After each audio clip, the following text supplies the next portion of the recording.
Assalamualaikum warahmatullahi wabarakatuh.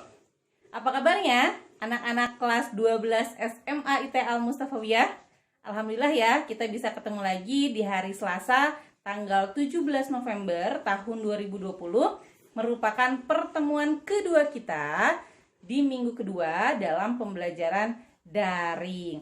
Nah, kalian harus betul-betul memahami ya, karena hari ini merupakan pertemuan terakhir kita dalam pembelajaran. Karena mulai minggu depan, kalian sudah memasuki PAS praktik. Seperti biasa, sebelum memulai pembelajaran kita pada hari ini, yuk kita berdoa terlebih dahulu. Berdoa, dimulai.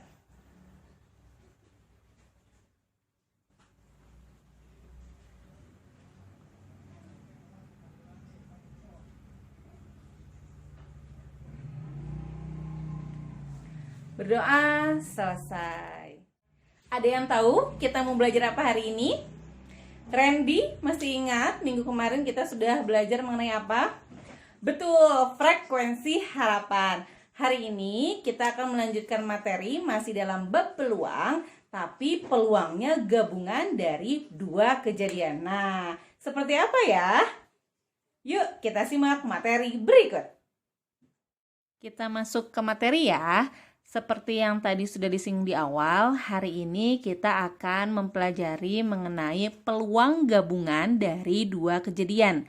Sebelum kita memasuki ke rumus umumnya, yuk kita ingat kembali himpunan gabungan yang sudah kalian pelajari di kelas 10. Ayo, ada yang masih ingat dengan gambar yang Ibu buat di sini? Nah, kita amati himpunan ini.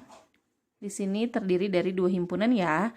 Ada himpunan A, ada himpunan B, di mana ada anggota A yang juga termasuk anggota himpunan B.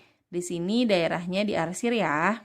Nah, di sini adalah himpunan A, yang di sebelah kanan himpunan B, maka yang memiliki anggota yang sama masih ingat disebutnya apa? Ini adalah daerah irisan.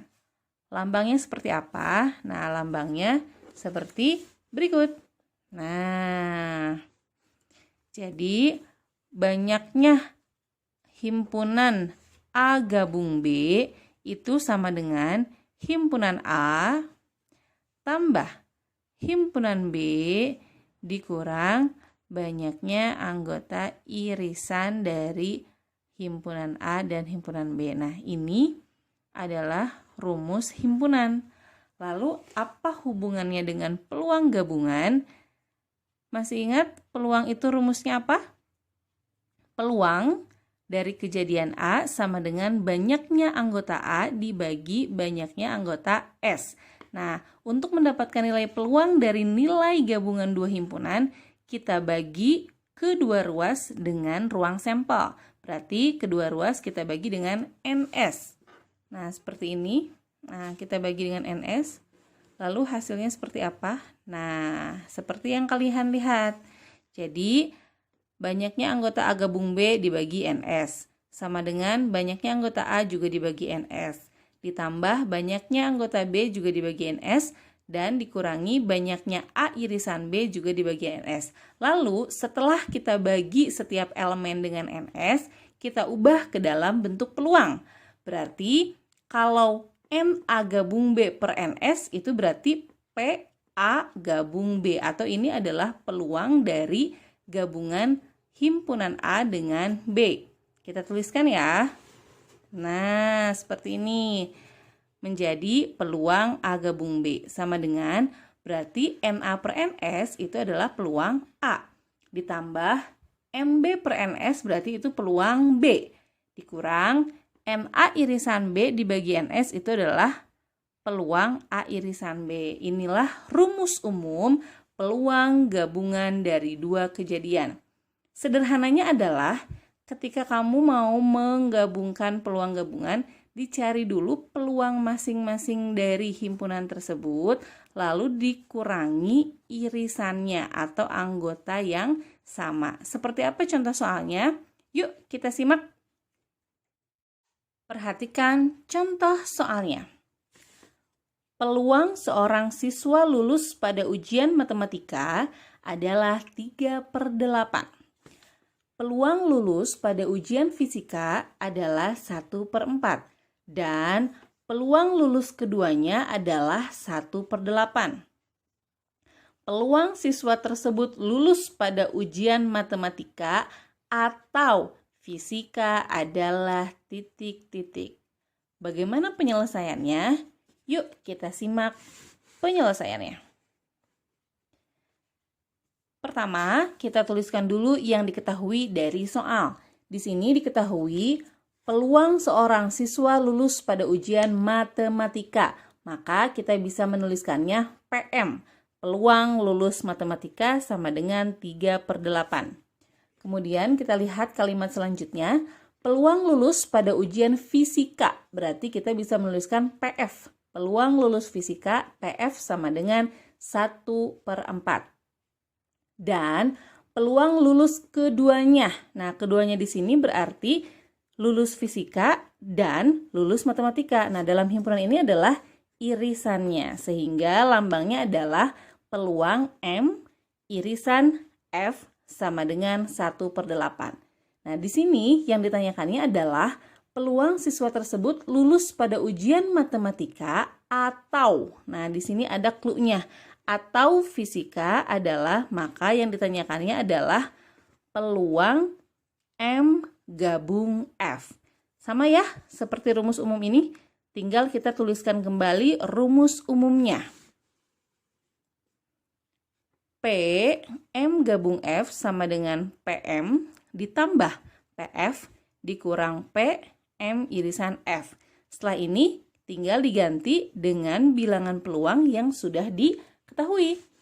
Nah, seperti ini. Gampang banget ya.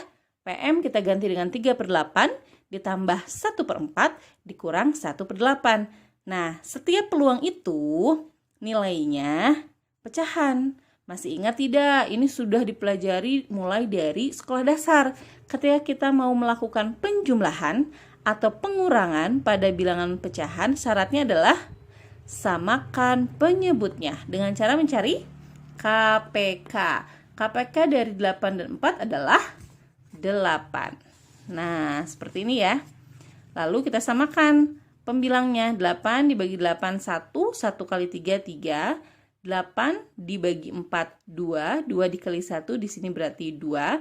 Lalu 8 dibagi 8, 1. 1 kali 1, 1. Nah, sehingga pembilangnya menjadi 3 tambah 2 kurang 1/8. Dihitung ya. Berapa hasilnya? Iya, hasilnya adalah 4/8. Diingat juga bahwa bilangan pecahan itu harus sampai bentuk sederhana. Berarti kedua pembilang dan penyebutnya kita bagi dengan bilangan berapa? 4. 4 bagi 4, 1. 8 bagi 4, 2. Sehingga hasil akhirnya adalah 1/2. Karena ini soal cerita, dibiasakan buatlah kesimpulan di akhir jawaban. Jadi, peluang siswa tersebut lulus pada ujian matematika atau fisika adalah 1/2. Nah, seperti itu ya. Bagaimana? Mudah kan? Dengan berakhirnya penjelasan tadi, berarti berakhir pula pembelajaran kita pada hari ini. Ingat ya, selalu menerapkan 3M. Mencuci tangan, menggunakan masker, dan menjaga jarak. Selalu jaga kesehatan ya, dimanapun kalian berada. Dan Ibu doakan semoga PAS kalian lancar dan mendapatkan hasil yang baik. Amin ya robbal alamin. Sampai ketemu di semester genap. Wabillahi taufiq wal hidayah. Wassalamualaikum warahmatullahi wabarakatuh.